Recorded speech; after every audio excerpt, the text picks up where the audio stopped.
Հրապարակը գրում է. Շիրակի թեմի առաջնորդ Միքայել arczepiskopos Աջապահյանին 3 վիրահատել են։ Վիրահատությունը բարեհաջող է անցել։ Նրան մի քանի օր առաջ էին տեղափոխել Իզմիրլյան բժշկական կենտրոն, որտեղ մոտ 1 շաբաթ նախապատրաստում էին վիրահատության։ Ավելի վաղ հնարավոր չի եղել վիրահատությունն անել, քանի որ արյան մեջ շաքարի բարձր մակարդակը խոչընդոտել է նման միջամտությանը։ Սկզբում շաքարն են կարգավորել։ Իսկ այսօր դեկտեմբերի 27-ին Սրբազանի ծննդյան օրն է։ Նա դառնում է 62 տարեկան։ Թերթի տեղեկություններով Շիրակի երիտասարդական թեմն այսօր անակնկալ է պատրաստել Սրբազանի համար, որը հավանաբար կմատուցեն ուղիղ եթերում։ Մի խումբ մարդիկ էլ պատրաստվում են բժշկական կենտրոնի մոտ գնալ եւ գոնե դրսից շնորհավորել Սրբազանի ծննդյան օրը։ Անշուշտ նրանք այցելեն նաեւ պատգամավորներ, փաստաբաններ, հարազատներ։ Լուրեր կան, որ երկուշաբթի օրը հնարավոր է վեհափառը եւս այցելի Սրբազանին։ Փաստը գրում է. 3 Նիկոլ Փաշինյանն այսպիսի գրառում է արել. Ժամանակ չունեմ, հետևաբար պետք է գործեմ անշտաբ։ Շատերի կարծիքով դա ակնարկ արդարացում է, որը վերաբերում է եկեղեցու դեմ հարձակման պլաններին։ Բանն այն է, որ տեղեկություններ տարածվել, որ նա ցանկանում է Մայրաթոռի վրա գրող ձեռնարկել դեկտեմբերի 28-ին։ Սակայն հետո պարզվեց, որ այդ որոշումը փոխվել է եւ հերթական կեղծ պատարագին կմասնակցի Գառնիի Սուրբ Աստվածածին եկեղեցում։ Թերթի տեղեկություններով Նիկոլ Փաշինյանը վախեցել է ձախողումից։ 10 տիրադավների տապալված ակցիայից հետո, երբ վարչական ռեսուրսի կիրառմամբ հազիվ հնարավոր եղավ 250-ից 300 մարդ հավաքել այն դեպքում, երբ եկեղեցուն եւ վեհափառին աջակցելու էր եկել մոտ 10,000 մարդ, Նիկոլ Փաշինյանի անհանգստությունները խորացել են։ Ավելին կան տեղեկություններ, որ ուժայինները եւս նրան զգուշացրել են, որ կարող են լուրջ խնդիրներ լինել։ Գումարած փաստացի դժգոհություններ ու անհանգստություններ են հնչում ոչ միայն երկրի ներսում, այլև դրսում, այդ թվում ԱՄՆ-ից։ Նաեւ Ռուսաստանի նախագահն է ակնարկել այս թեմայով։ Թերթի աղբյուրները փոխանցել են, որ Գառնիում պատարագը մատուցելու է հայ առաքելական եկեղեցու Կոտայքի թեմի այս պահի առաջնորդ Առաքել Քարամյանը։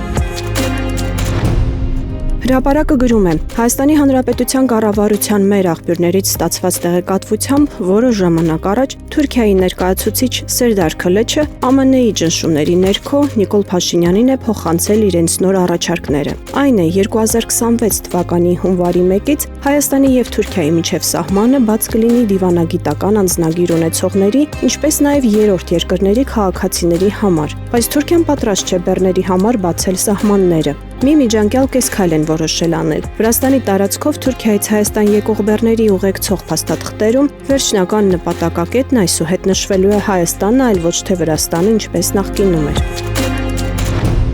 Հրապարակը գրում է. Ուրիշների անկողին մտնելու եւ մարդկանց անձնական կյանքը հանրայնացնելու, նրանց սիրային նամակները կարդալու եւ տարածելու սիրահար Նիկոլ Փաշինյանի թիմում օրերս հերթական սեքս սկանդալն է պայթել, որը բուռն քննարկվում է իշխանական կուլիսներում։ Պարզվել է, որ իշխող ՔՊ խմբակցության падգամավորներից երկուսը ըստ լուրերի արտահամուսնական կապի մեջ են եղել միմյանց հետ։ Այդ փաստը ըստ ամենայնի իրեն բարքերի ոստիկան հռչակած Նիկոլ Փաշինյանին զայրացրել է եւ արդյունքում երկուսին էլ ՔՊ վարչությունը մերժել է գրանցել որպես падգամավորության թեկնածու։ Թերթը իհարկե չի հրապարակել նրանց անունները մարդկանց Նիկոլ Փաշինյանի պես չթիրախավորելու համար, միայն ասում է, որ նրանք զավակներ ունեն, մեկը 3, մյուսը 1։ Բայց հարց է ծագում, ինչու են մերժել այս անձանց թեկնածությունները։ ՔՊ-ում բոլորը սրբեր են, միայն այս զույգն էր խայտառակում ռեսպուբլիկան։ Թերթը նկատում է, որ ՔՊ-ում համատարած նման պատմություններ են, ամուսնական դավաճանություններ, ամուսնալուծություններ, մի տան մեջ օտարի նման իրար հետ ապրող ամուսիններ եւ այլն։